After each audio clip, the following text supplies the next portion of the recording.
In this module, we will study the application of the Huckel molecular orbital theory to butadiene.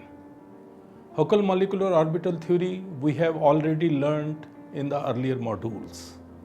As you already know, it is an approximate theory which is applicable to organic conjugated molecules. The basic assumption of this theory is the sigma and pi electron separability. That means pi electrons are treated to be moving in a field generated by the nuclei and the sigma electrons, and pi electrons are treated here separately. That's the basis of Huckel molecular orbital theory. It's basically a semi-empirical molecular orbital theory which is based on variation principle and the LCAO molecular orbital principles. We have already learned that in this theory we apply LCAO MO approximation in which molecular orbital is written by the equation. That means phi A is equal to summation I from 1 to n, then Ci psi 2pzi. Here psi 2pzi refers to the pi orbital centered on ith carbon atom, and Ci is the corresponding coefficient of the molecular orbital. So this is the approximate wave function which we use in Huckel molecular orbital theory.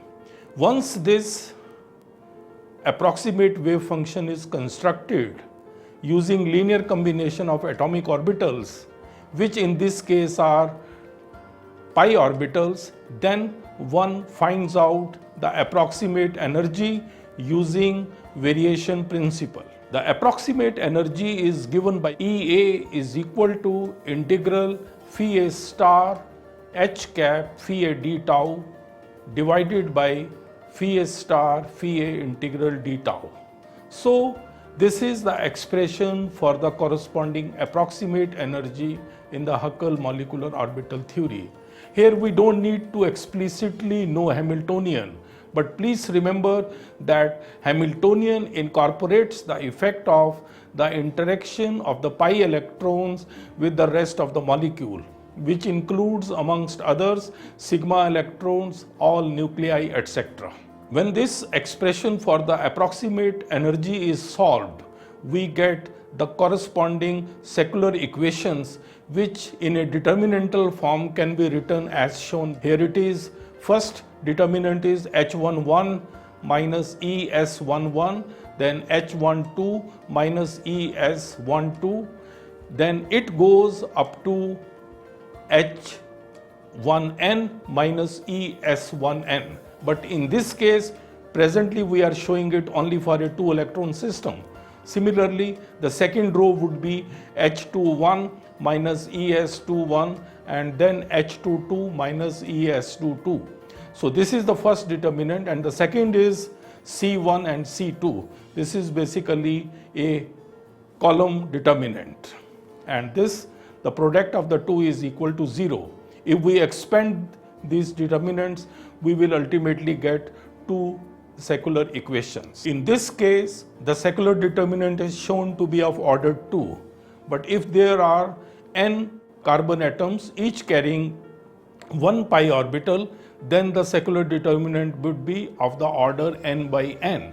And then the question comes how to solve it. To solve the corresponding secular determinant, one makes certain approximations in the Huckel molecular orbital theory, and these are called the Huckel approximations. According to the Huckel approximations, Hij is treated to be corresponding equal to alpha if I is equal to j, and this is called a Coulomb integral. We have learned all these things earlier. Similarly, Hij is equal to beta if I is not equal to j, and if I and j are linked to each other. If I and j are not linked to each other, then Hij is taken to be equal to 0. In the present case, Hij when I is not equal to j is taken to be beta, and that is called resonance integral. Similarly, according to the Huckel approximation, the corresponding Sij, which is also an integral, and that integral is psi I star psi j d tau, and this integral according to the Huckel approximation is taken to be equal to 1 if I is equal to j, and the corresponding integral, which is called the overlap integral, is taken to be 0 if I is not equal to j.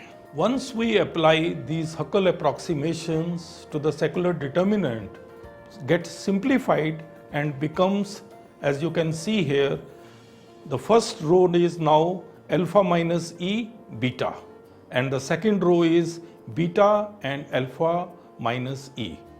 Please remember, this is a simplified form of the secular determinant after incorporating Huckel approximations. What we have learnt is that how for a 2 pi electron system one has a secular determinant which using Huckel approximations can be simplified to a Huckel determinant, and whose solution ultimately gives 2 energy levels and the corresponding 2 molecular orbitals.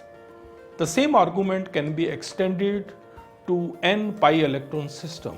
In that case, we will have a secular determinant which is of the order of n, that means n by n determinant, and if we expand that n order secular determinant after applying Huckel approximations, we will get a polynomial equation which will have n roots, and that will give us n energy levels and n molecular orbitals.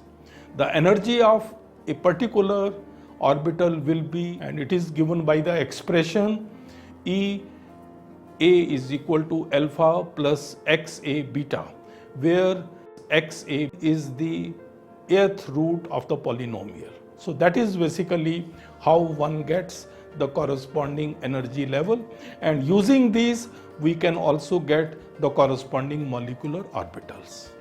So this is what we know about HMO, and we have already learnt it in our earlier modules.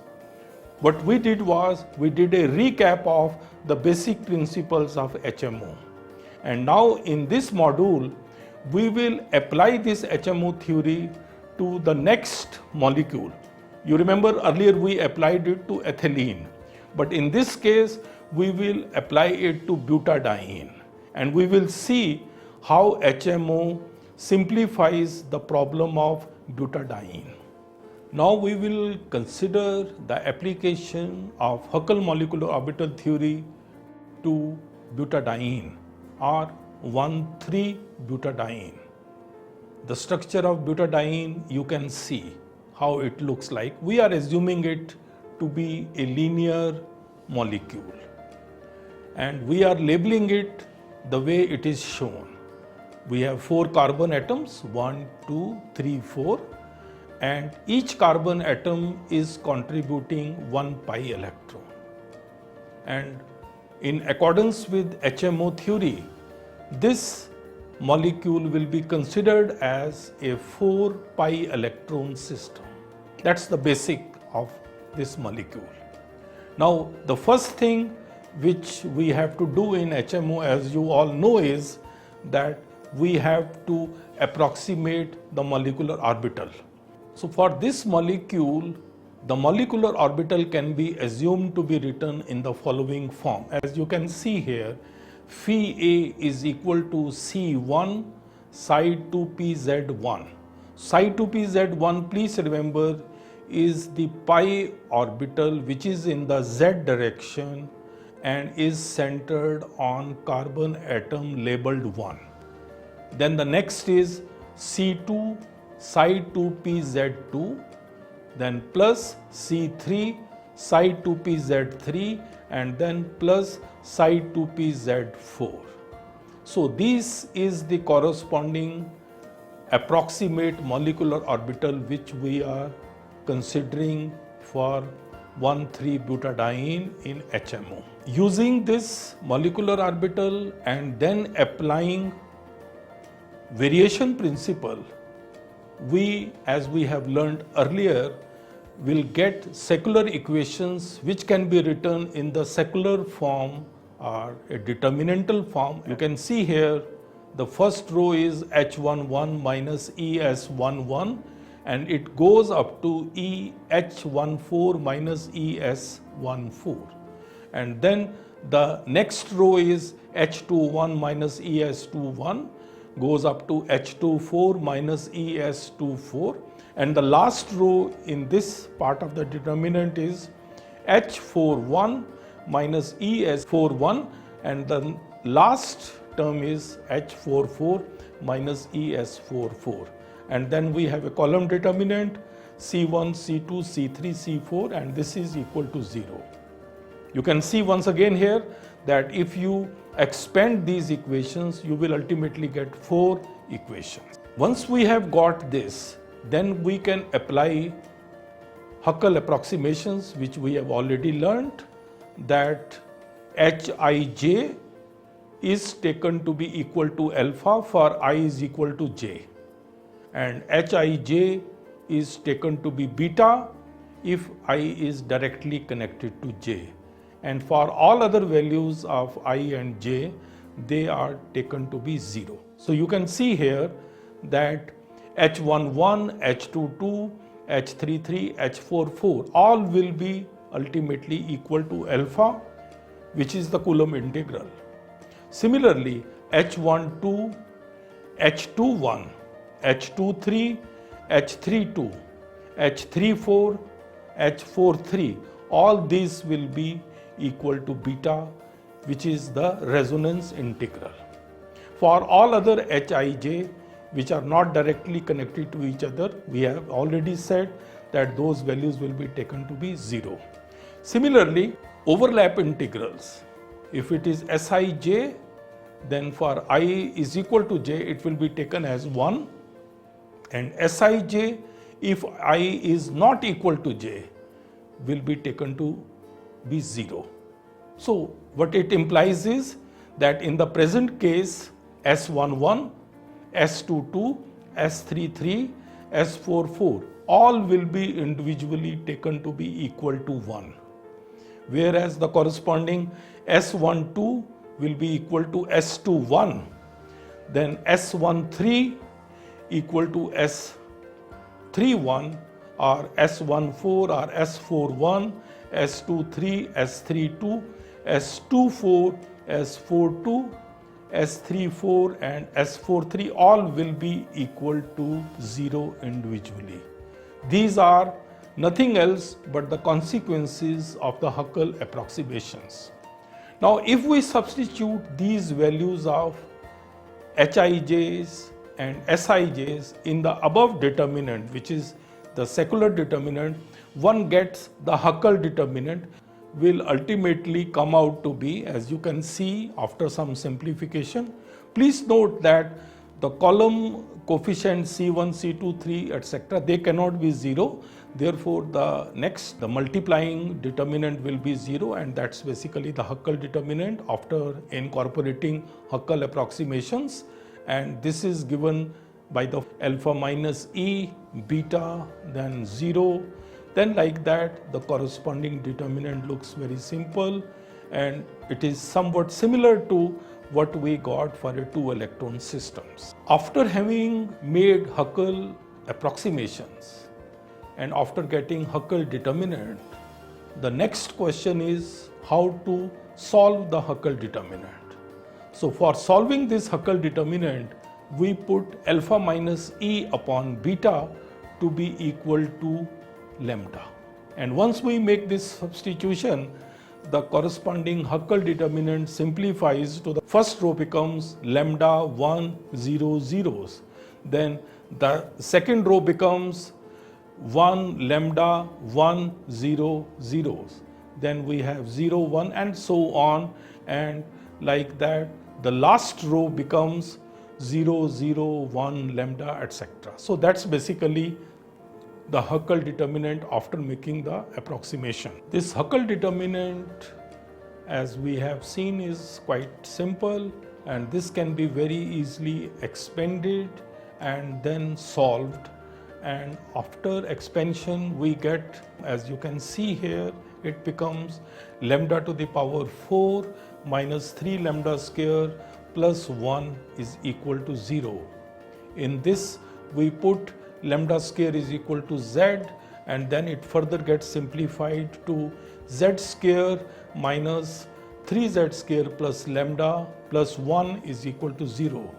So this is a quadratic equation, and this can be very easily simplified, and ultimately, as you can see here, we get two values of z, and then from there we will get four values of lambda. As you can see, we get four values of lambda, and since lambda is equal to alpha minus e upon beta, therefore using these four values of lambda we get four values of e's, and these represents the energy of the four molecular orbitals of butadiene.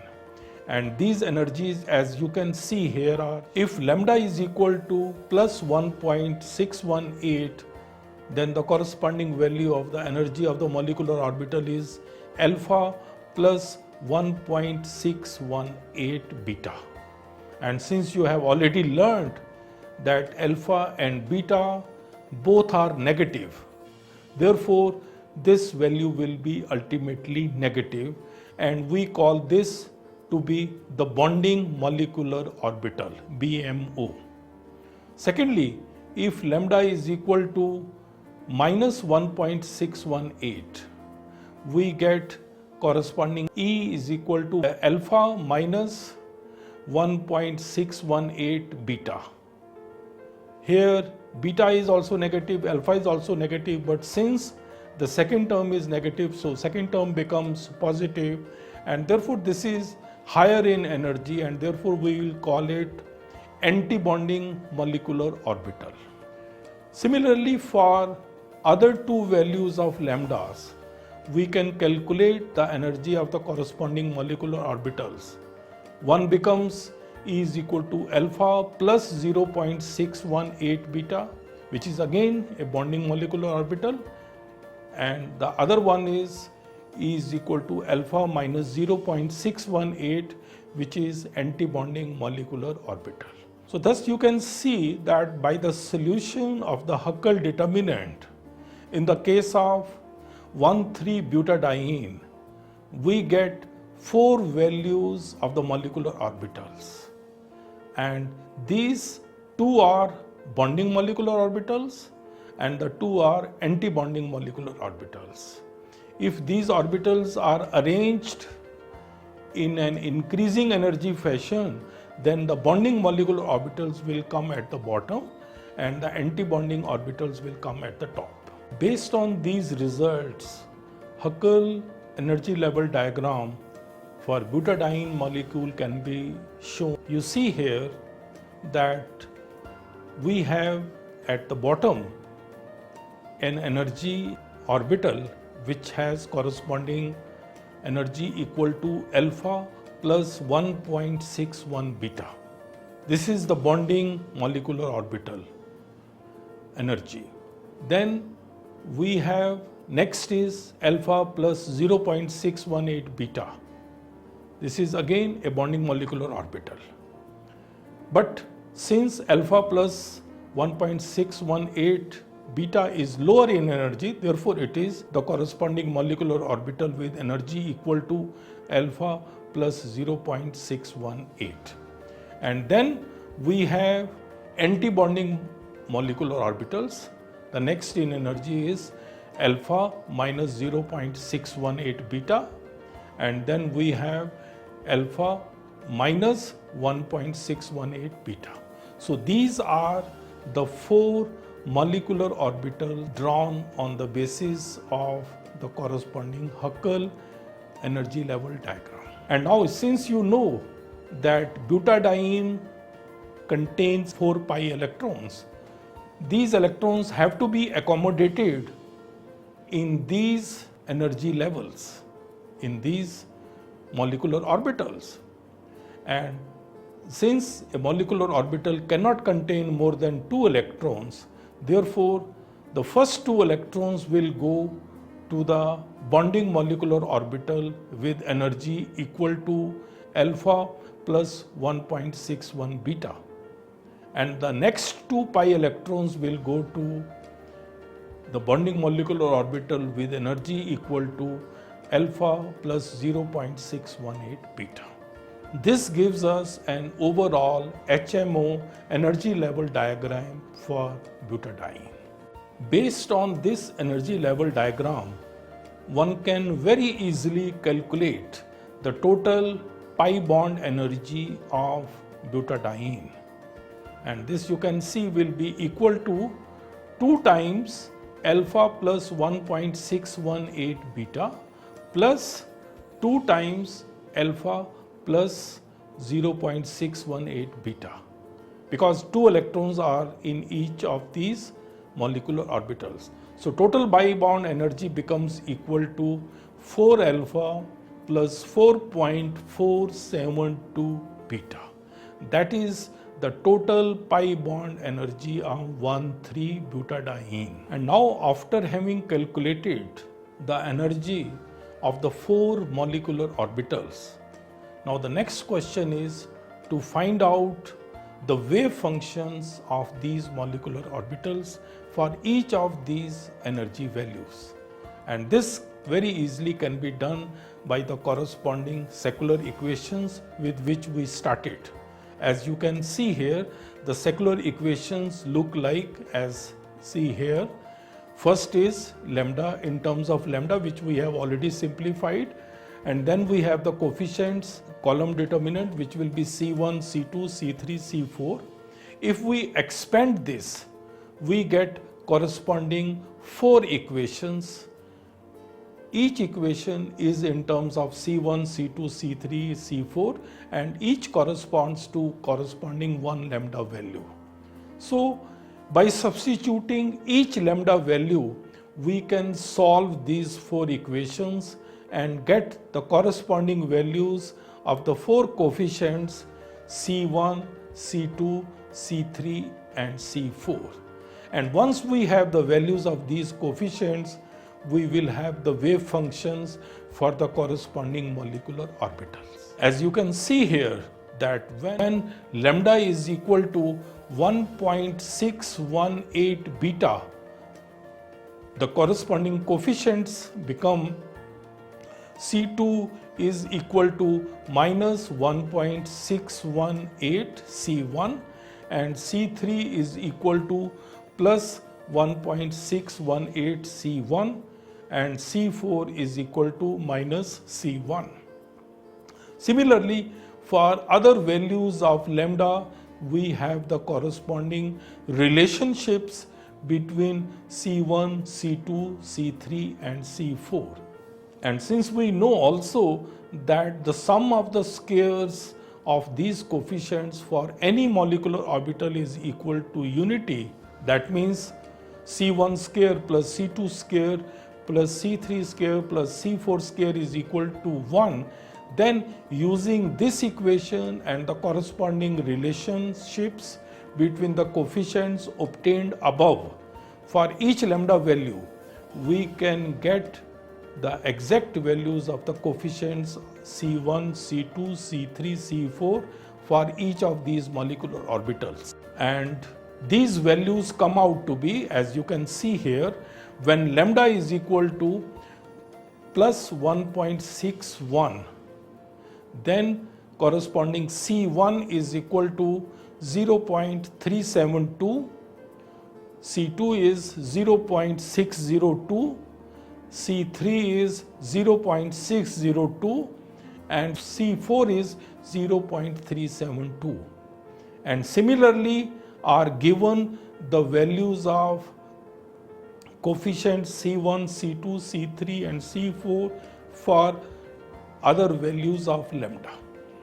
Now once we have got the values of these coefficients, these values of the coefficients can be substituted in equation which we have already discussed earlier for the molecular orbital, and then we will get the wave functions for the corresponding 4 molecular orbitals. Phi1 will be equal to 0.372 psi 2pz1 plus 0.602 psi 2pz2 plus 0.602 psi 2pz3 plus 0.372 psi 2pz4. So this represents the wave function of the molecular orbital, which is the bonding molecular orbital and whose energy was alpha plus 1.61 beta. So here you can see that all the coefficients are positive. Since this is the molecular orbital 1, therefore 0.372 can also be designated as C11. Similarly, 0.602 will be C12. That means the coefficient of the molecular orbital 1 on carbon atom 2. Similarly, 0.602 will be C13, and lastly 0.372 will be the coefficient of the molecular orbital 1 on carbon atom 4. That means C14. And the same thing can be extrapolated to other molecular orbitals as shown here. Once we have got these 4 molecular orbitals, out of which 2 are bonding molecular orbitals and 2 are anti-bonding molecular orbitals. And as we can see from the equations, the pictorial representations of these molecular orbitals can be shown as given in this. You can see at the bottom we have Phi1, where the corresponding energy was alpha plus 1.61 beta, and you can see all the coefficients are positive. Therefore, you can see there is no node here. Above the plane we have positive and below negative, because all the coefficients in this molecular orbital were positive. If we go to Phi2, here the energy was equal to alpha plus 0.618 beta. So here you can see that the first 2 pi orbitals, which are on carbon atoms 1 and 2, they are having positive lobe up and negative lobes below. Whereas the next 2 atomic orbitals, that means the pi atomic orbitals, they have negative lobes up and positive lobes down. That means there is a node between carbon atom 2 and carbon atom 3. And this is very well be seen from the corresponding molecular orbital, because the coefficient changes sign as we go from carbon atom 2 to carbon atom 3. Extending the same arguments, now we go to anti-bonding molecular orbital. The first anti-bonding molecular orbital has the energy alpha minus 0.618 beta, and the corresponding pictorial representation of this molecular orbital, as you can see, is for the first carbon atom the positive lobe is up, and for the second positive lobe is below. So that means there is a change of sign of the coefficient as you go from carbon atom 1 to carbon atom 2, and so therefore there is a node between 1 and 2. But when we go from 2 to 3, the positive node still remains down and the negative node remains up. So there is no node between 2 and 3. But again, when we go from carbon atom 3 to carbon atom 4, again on carbon atom 4, the positive lobe comes up and the negative lobe comes down. So that means again there is a node between carbon atom 3 and carbon atom 4. And this you can very well see in the corresponding diagrams. These big dots basically represent the corresponding nodes.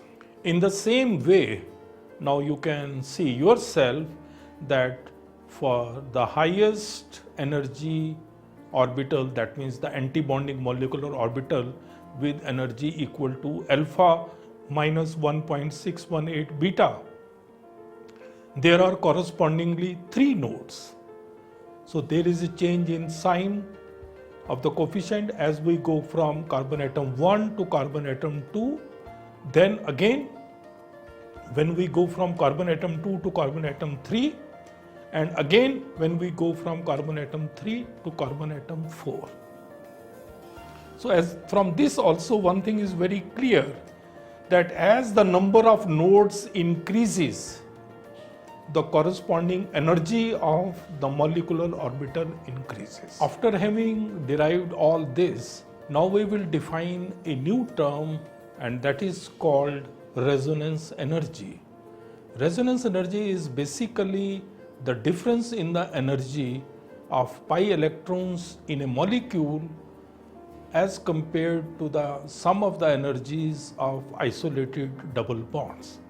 So now if we have to find out the resonance energy of butadiene, we will have to calculate the pi electron energy of butadiene and then compare it with the energy of corresponding to ethylene molecules. You already know, and we have already calculated it earlier, that the energy of an ethylene molecule, that means 2 pi electron system, is 2 alpha plus 2 beta. And if now we have to compare it with butadiene, we can see that the corresponding resonance energy would be equal to the total pi electron energy of butadiene, which we have calculated is equal to 4 alpha plus 4.472 beta. This is the total pi electron energy of butadiene. And now minus 2 ethylene molecules, because there are 4 pi electrons, so it becomes 2 times 2 alpha plus 2 beta. Therefore, this becomes equal to 0.472 beta. So resonance energy is basically a measure of the stability of a molecule. So in this case, we can say that 1,3-butadiene molecule is more stable than the 2 ethylene molecules by a factor of 0.472 beta. Please note that beta is negative, therefore it will be ultimately negative factor. And now we will define one more quantity, which is called pi bond formation energy. As you know that the energy of a pi electron in an orbital is alpha. That means if it is an isolated atom containing 1 pi electron, its energy is alpha. Now in butadiene, there are 4 pi electrons. So had they been all isolated, its total energy would have been 4 alpha.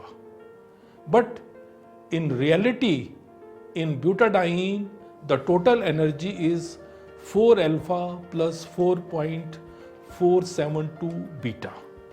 Therefore, how much more stable is butadiene as compared to 4 isolated pi electrons? That one can calculate by the following expression, and that is called pi bond formation energy, which will be equal to 4 alpha plus 4.472 beta minus 4 alpha. That means it becomes equal to 4.472 beta. So this is the pi bond formation energy of butadiene. In HMO theory, one can also calculate the total pi electronic charge on any carbon atom. The expression for the total pi electronic charge on nth carbon atom is given by, as you can see here, Qn is equal to summation NiCin square. Summation is over all i's. And here Ni is the number of electrons in the ith molecular orbital. If any molecular orbital is empty, then naturally the contribution will be correspondingly equal to 0. So this is the expression for finding out the total pi electronic charge on any carbon atom. Now using this expression, one can find out the total pi electronic charge on carbon atom 1, that means Q1. And you can see here that Q1 will be equal to 2. 2 is because the number of electrons in the bonding molecular orbital is 2, then C11 square plus 2 C21 square, because second bonding molecular orbital also has 2 electrons. Rest of them have no electrons, so therefore their contribution is 0. And now if we put the values of the corresponding coefficients, which we have already discussed, as you can see here, the total value comes out to be 1. That means the total pi electronic charge on carbon atom 1 is equal to 1.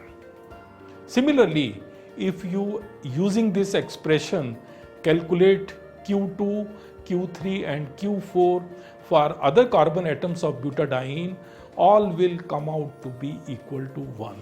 That means that all carbon atoms in butadiene have the total pi electronic charge equal to unity.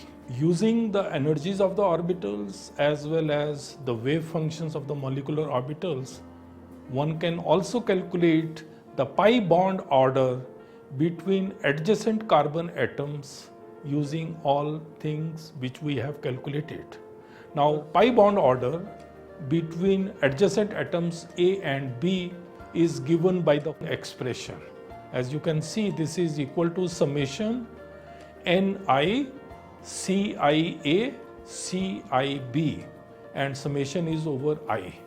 Naturally, summation here would also be over all those molecular orbitals which are occupied.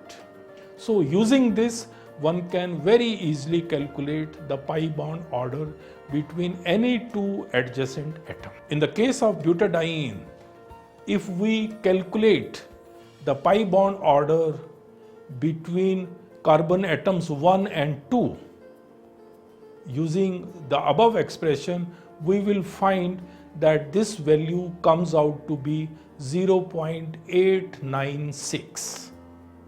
All the values which we have substituted, they are very obvious and we have discussed them many times. And since butadiene is taken to be a linear molecule, therefore by virtue of symmetry, pi bond order between carbon atoms 1 and 2 will be the same as the pi bond order between the carbon atoms 3 and 4. However, if we want to calculate the pi bond order between carbon atoms 2 and 3, then again using the same expression and substituting the corresponding values, we find that this pi bond order between carbon atoms 2 and 3 is equal to 0.448. Now please remember that in these calculations we have calculated the pi bond order. But please remember that there is also a sigma bond between any two adjacent atoms. Therefore, if we have to calculate the total bond order between two atoms, this will be sigma bond order plus pi bond order. And therefore, if we do that, we get the corresponding values. So the total bond order between carbon atoms 1 and 2 would be therefore equal to 1.896. Please see here that 1 is the sigma bond order and 0.896 is the corresponding pi bond order. Similarly, the bond order between the carbon atoms 2 and 3 would be correspondingly 1.448. Here again, once again, sigma bond order will be 1 and pi bond order between 2 and 3 would be 0.448.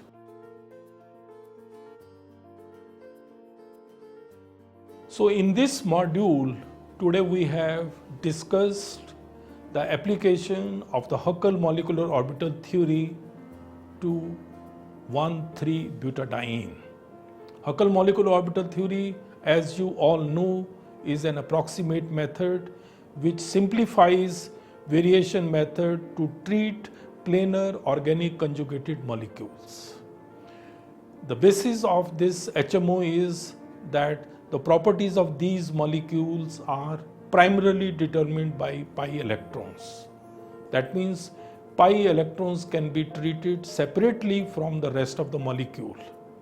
So in the present studies, as we have discussed, we have shown how HMO can be applied to butadiene, and butadiene is treated as a 4 pi electron system.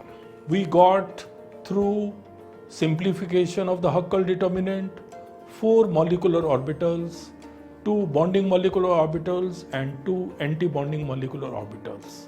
All these were obtained through the solution of the Huckel determinant.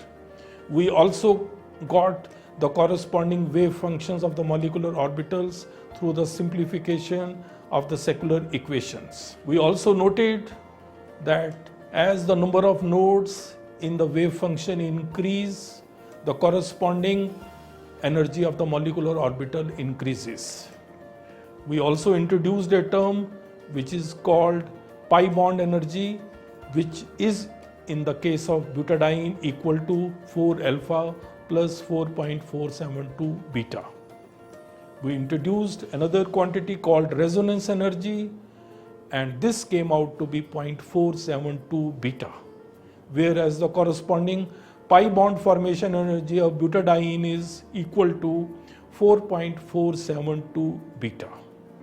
We also discussed the expressions for the total pi electronic charge on any carbon atom, and also the pi bond order between any two connected atoms. So these are the things which we have discussed in this module, and found that HMO really is a big help in solving the problems of organic conjugated molecules, and especially here butadiene.